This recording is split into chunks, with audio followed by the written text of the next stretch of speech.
All right, I need to vent a little on this whole TikTok situation. Everybody else is putting their opinion out there, so why not me too?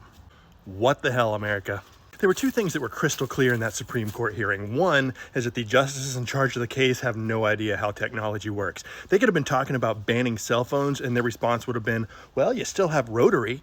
And the second thing is that this obviously has nothing to do with national security. It comes down to the fact that the government doesn't like what we're saying about them on here, and they want to shut it down. But the app manipulates content to make people not like their government. Well, here's a shocker for you. That content isn't Chinese. It's what we are saying. And if they're worried about the American people not liking their government, I hate to break it to them, but that ship has sailed.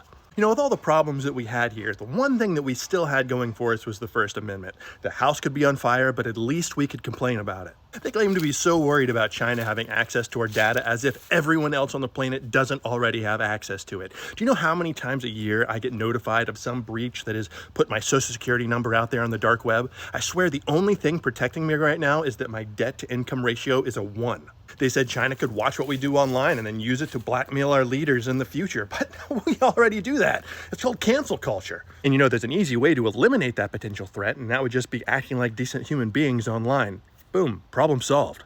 And here's another thing. My data is my data. It belongs to me. It doesn't belong to the government. If I'm okay sharing it with China, that's between me and China. And we have dozens and dozens of other foreign-owned apps that are actively collecting our data every single day. They don't seem to have a problem with that.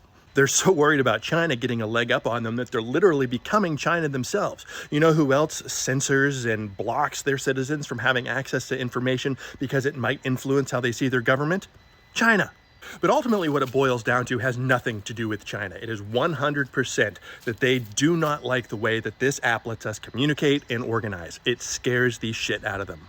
I mean, just think about how much you've learned on here just about our Mississippi leaders and their backroom dealings. Now expand that nationally. When people talk, the truth comes out. And if they can't control the conversation, it scares them. I mean, think about the myriad of problems that we have in this country. I don't care what side of the aisle you're on, you can think of several. Maybe it's the economy, maybe it's overpopulated prisons, maybe it's violence in schools, maybe it's the border. They have never reached across the aisle to fix these. If they've done anything, it's to reach across the aisle to sabotage efforts to fix these. I mean, just think about how many times they've let the government shut down because they couldn't agree on something. But you have people talking about them on an app, and suddenly they're all holding hands in a united front. Even the ones who built their careers on here and who continue to use this app to spread their messages helped light the fuse to destroy it. And then, all of a sudden, just like that, the government is able to try and execute one of our rights without having to show a single shred of evidence. Even the lawyers that were defending this app weren't allowed to see what the government was saying about it.